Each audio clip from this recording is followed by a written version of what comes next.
July 25, 1943, New York Harbor. The Liberty ship Robert E. Lee docked under a clear summer sky, its decks crowded with 3,000 German prisoners of war from the Afrika Korps, captured 6 months earlier at Tunis. Most were young infantrymen from Erwin Rommel's 5th Panzer Army who had endured a 6-week voyage across the Atlantic from Casablanca, Morocco. They expected chains, beatings, and the ruins of a nation bombed into submission, as Nazi radio broadcasts had claimed about the United States since Pearl Harbor.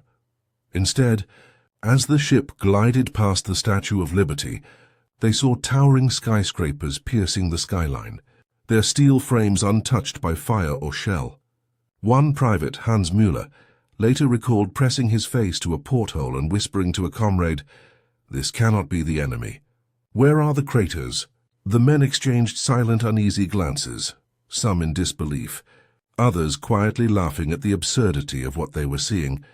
United States Army personnel in khaki uniforms lined the piers, not with rifles raised, but with clipboards in hand.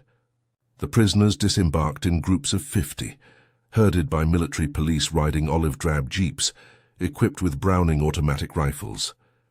Medical teams from the port of embarkation conducted delousing under canvas tents, spraying DDT to kill lice the men had picked up in North African foxholes.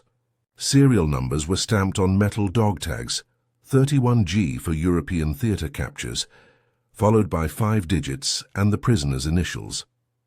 Fingerprints were pressed onto ink pads, and forms requested details of rank, unit, and capture date, all carefully translated by German-speaking interrogators from the Military Intelligence Service. The methodical process left many prisoners silently shocked. This was not the brutal reception they had imagined. Waiting at the harbor were boxcars on the Pennsylvania Railroad, their wooden sides stenciled with white stars. The westbound journey took 3 days, slicing through Pennsylvania's coal country and Ohio's steel mills. Guards, often from the 900th Service Command, rode at each end, but the interiors of the cars held bunks stacked like those in Pullman sleepers, not the crowded cattle cars the men had heard of in Europe. Meals arrived in galvanized trays, corned beef hash, thick slices of white bread and canned peaches swimming in syrup. For men who had scavenged dates from Tunisian palms, this seemed like sheer luxury. "We ate more in one meal than in a week in the desert," Sergeant Carl Becker wrote in a censored letter to his wife in Hamburg. As the train rolled into the Midwest, the landscape outside the windows defied everything Nazi propaganda had told them. Endless cornfields in Indiana stretched to the horizon, green stalks swaying beneath John Deere tractors, turning soil 12 inches deep in a single pass. Factories in Gary, Indiana, belched steam from blast furnaces, their conveyor belts hauling pig iron at a rate of 200 tons per hour. Figures broadcast on camp radios, but incomprehensible until actually seen. Lieutenant Fritz Lehmann, captured at Kasserine Pass, noted the absence of blackout curtains. Street lamps glowed yellow along highways paved with asphalt, gleaming under Chevrolet sedans, rather than horse-drawn carts like in rural Germany. By July 28th, the train pulled into Camp Grant, Illinois, a sprawling base near Rockford, with barracks of white clapboard and chain-link fences topped by concertina wire. Here the War Department sorted prisoners. Enlisted men were sent to agricultural sites, while officers went to Fort Hunt, Virginia, for interrogation under Project 97. Medical checks revealed malnutrition. 60% weighed less than 160 pounds, but no epidemics, thanks to penicillin administered via glass syringes. Uniforms were issued: olive-drab wool trousers, denim shirts, and leather boots with hobnails for traction, each marked with black prisoner of war patches on the back. Red Cross parcels arrived weekly, containing tins of Spam, chocolate bars from Hershey, Pennsylvania, and Lucky Strike cigarettes. Initial impressions deepened during processing. Prisoner of wars attended lectures in Quonset huts and watched films from the Signal Corps showing assembly lines at Ford's Willow Run plant, where B-24 Liberator bombers rolled off every 60 minutes, their aluminum wings riveted by women in overalls. Machines built planes like sausages, Lehman journaled, comparing them to the hand-forged Me-109 fighters produced in Messerschmitt factories. Radios tuned to Armed Forces Radio played Glenn Miller records between news reports of the Sicilian invasion, the static-free signals reaching from towers in New York. Not all shocks were mechanical. In the mess halls, electric stoves heated 50-gallon soup kettles powered by coal-fired generators, humming without pause. Hot showers ran continuously, water pressure steady at 40 pounds per square inch, a luxury after months of sand-clogged canteens. One Corporal Otto Schmidt weighed himself on a Toledo scale, 185 pounds, up 15 since embarkation. Letters home, read by censors from the Provost Marshal General's office, carried subtle undertones of doubt. "The land is vast, the work unending," Becker wrote, leaving out the abundance they quietly enjoyed. From Camp Grant, trains fanned out. 500 prisoners headed south to Fort Oglethorpe, Georgia, for cotton fields. Others went west to Camp Roberts, California, amid almond orchards. In Texas, Camp Barkley near Abilene received its first contingent on August 2, 1943, where dust devils swirled around oil derricks pumping crude at 500 barrels daily. Guards from the 360th Infantry Regiment enforced roll calls at dawn. But escapes numbered under 1%. Most were recaptured within miles, drawn back by the Geneva Convention's promise of no reprisals. These first weeks planted seeds of re-evaluation. Propaganda had painted America as a land of weak cities and idle factories, but reality delivered intact bridges spanning the Mississippi on concrete piers, rail yards shunting flat cars loaded with Sherman tanks bound for Algiers. Prisoner of wars whispered in bunks about the discrepancies, some even tearing swastika tattoos from their arms with razor blades.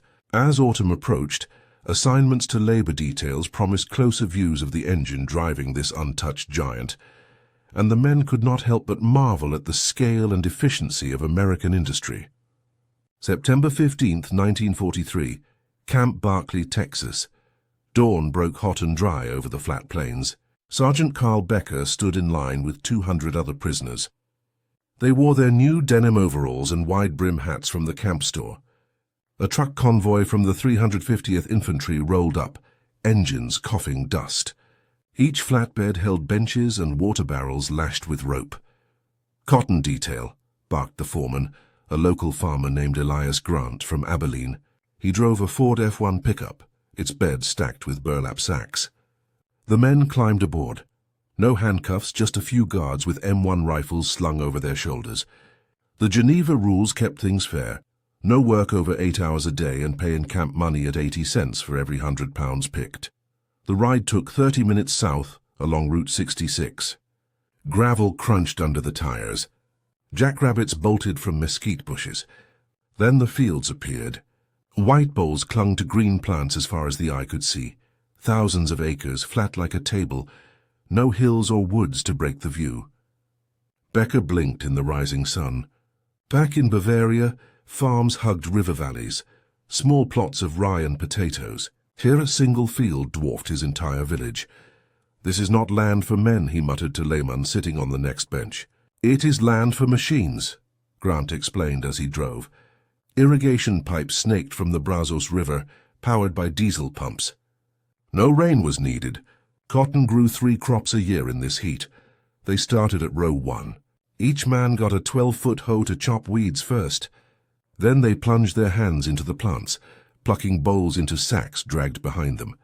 The air smelled of dry earth and faint cotton oil. By noon, heat climbed to 100 degrees. Sweat soaked their shirts, but shade tents awaited at breaks with lemonade in galvanized jugs. Field cooks served beans, cornbread, and slices of watermelon from a nearby patch. The rations outclassed anything from the front lines. No ersatz coffee or sawdust bread. Lehman filled his sack slowly at first. 825 pounds a week, Grant said. That's what the army wants. Or you sit in camp. Most men reached the target. Pay bought soap or stamps at the canteen. Some even saved for a radio.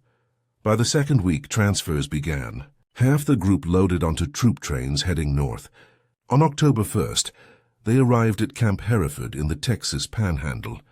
Winds howled across the plains, carrying dust like fine sand. Wheat fields turned gold under massive green John Deere combines, 20 feet wide. They cut, threshed, and bagged in a single pass. Engines ran on gasoline, not the wood gas mix Germans used at home. POWs drove tractors under watch. Private Meller gripped the wheel of a case model, shifting smoothly over the flat ground. "No mud or rocks to fight," he said. "Just go." The machine pulled a disc harrow, turning soil 6 inches deep for winter seed. Yields promised 2,000 bushels per acre. Becker watched from the edge. In Germany, horses pulled plows. Yields were half that and only 1 crop per year. News spread through letters. Sensors allowed hints of wonder. "The earth gives without end," one man wrote to Berlin. But doubts grew. Why fight a land this strong? In Michigan, another group arrived at Fort Custer on October 10th. Apple orchards lined Lake Michigan's shore.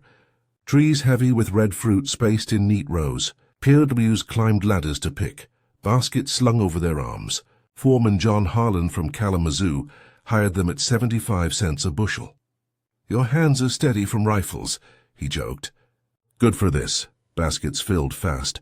Trucks hauled loads to canneries in Benton Harbor, where steam lines peeled and cored apples by the ton. Electric conveyor belts moved jars to fillers, then sealers.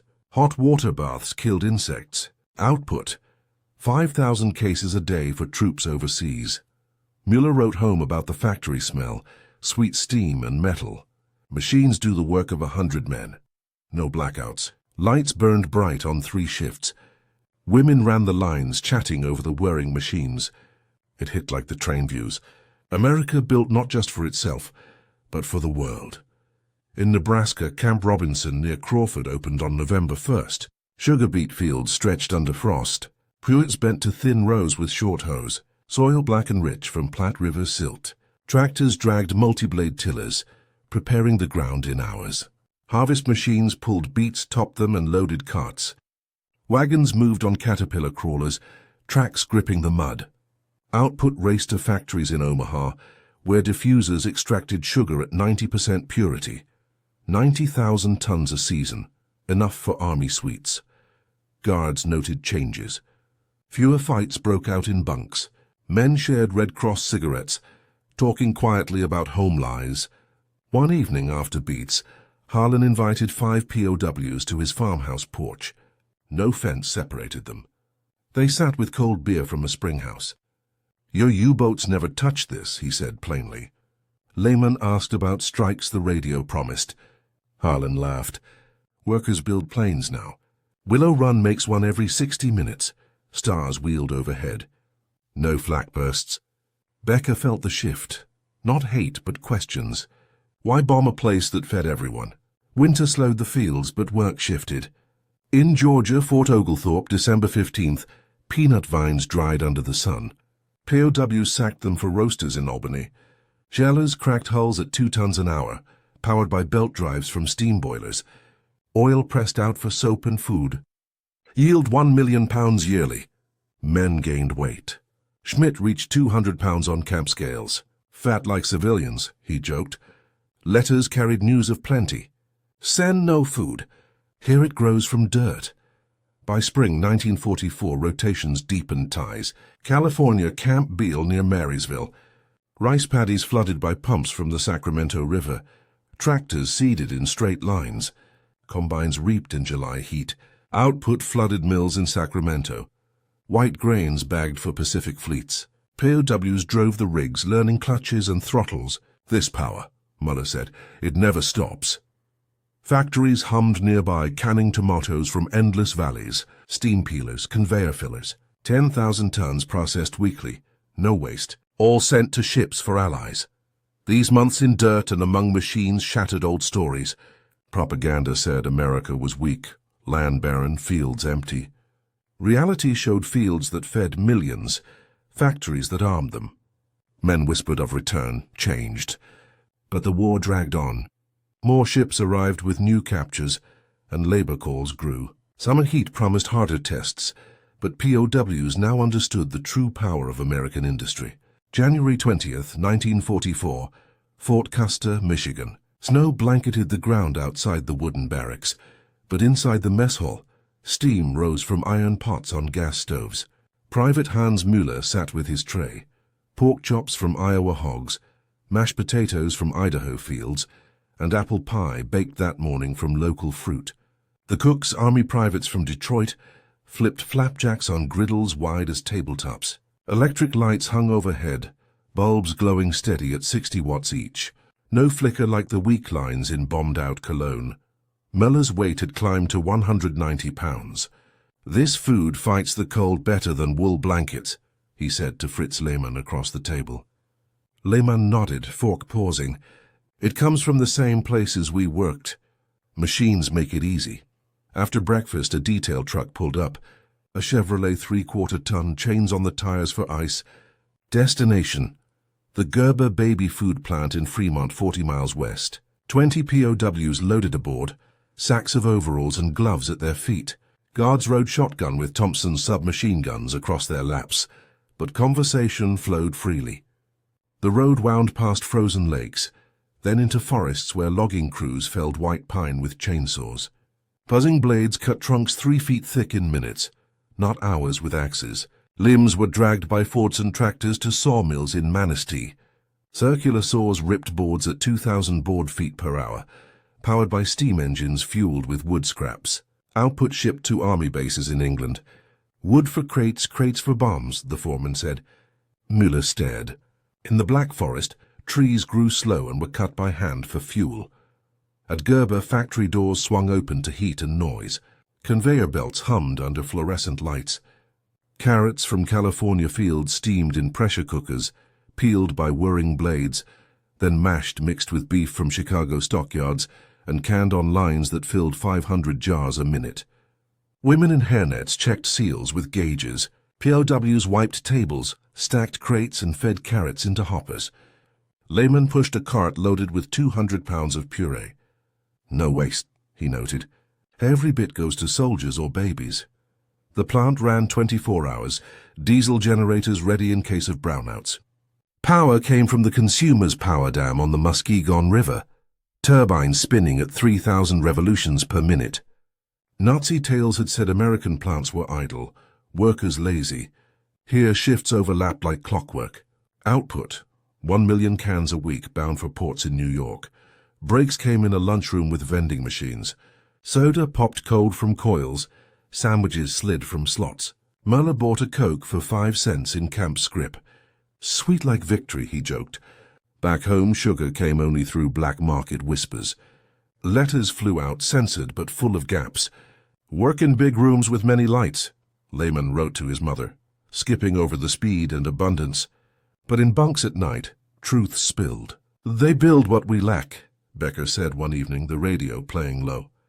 Armed Forces Network reported, Willow Run now made B-24 Liberators at 1 per 58 minutes. Engines from Pratt & Whitney. Propellers spinning at 2,400 revolutions per minute. By March, re-education began. The Army's Special Projects Group moved in. Films rolled in the camp theater. The Why We Fight series, narrated by Walter Houston. Reels showed U.S. steel mills in Pittsburgh, pouring molten iron into ladles holding 100 tons. Open hearth furnaces at 2,000 degrees Fahrenheit. Workers in asbestos suits directing flows. Then assembly at Chrysler tank plants in Detroit. M4 Sherman hulls welded on jigs, tracks riveted by pneumatic guns. "This arsenal of democracy," the voice boomed. POWs shifted in their seats. Some jeered at first, loyal to old songs, but the facts stuck. One Sergeant Otto Schmidt asked afterward, "How do you keep all running without orders from one man?" A captain from Yale explained unions, votes, free press. Workers choose, not fear. Camp papers change too. From stiff news sheets praising the fatherland, POWs received their roof, printed on offset presses in New York. Articles described U.S. farms, hybrid corn yielding 200 bushels per acre thanks to Iowa State research. Irrigation from Colorado River aqueducts, 1,000 miles long. POWs read by lamplight, debating quietly. Müller tore pages for his journal. "They have rivers turned to power. We have promises. Sports-filled free time, baseball on diamond fields, gloves from Rawlings factories in Missouri, games against guard teams, scores cheered under floodlights. No swastikas on caps. Summer 1944 brought more shifts. July 10th, Camp Shelby, Mississippi, heat like Africa, but shade from pecan groves. POWs loaded cotton gin bales onto rail cars for textile mills in the Carolinas. Gin separated fiber at 1 bale per minute. Pneumatic pipes sucked lint to presses. Hydraulic rams squeezed tightly, wire ties snapping shut. Trains hauled 50 cars of upland cotton south on Louisville and Nashville lines. In mills, spinning frames twisted yarn at 600 spindles per machine, powered by water wheels from the Yadkin River. Fabric wove into parachutes, uniforms, and sails. Output clothed half the Allied armies. Becker worked the ties, hands calloused but steady. Cloth from dust, he said. A guard nodded. And back to dust if we lose. Interactions grew. Farmers invited groups on Sundays. Barbecues with ribs smoked over hickory. Colas in bottles from Atlanta plants. Harlan's wife served pie. Children asking about tanks. No hate in their eyes. Laymen played harmonica tunes from home, traded for jazz records pressed in Camden, New Jersey. Victrola plants stamped 78s at 10,000 a day. Music bridged gaps. Your land sings, one POW said, but shadows lingered. News of the Normandy landings hit hard. Radios crackled with Allied advances, powered by ever-ready batteries from Ohio. By fall, numbers swelled. 400,000 Germans were in U.S. camps. Labor filled gaps valued at $80 million. Escapes dropped to 2,000 total, most voluntary returns. Christmas 1944. Turkeys from Arkansas, trees from Washington State. Gifts wrapped in paper from international mills. Men sang Stille Nacht under strings of lights. Schmidt wrote, Peace in a cage of plenty. War ended May 8, 1945. Ships waited at Norfolk. Trains east were crammed with crates, souvenirs, books, and changed minds. Mueller boarded last, looking back at rails snaking to factories still humming. We came for ruin, found the forge. Homeward bound, they carried not hate but blueprints of might. Seeds for a new Europe, sown in American soil.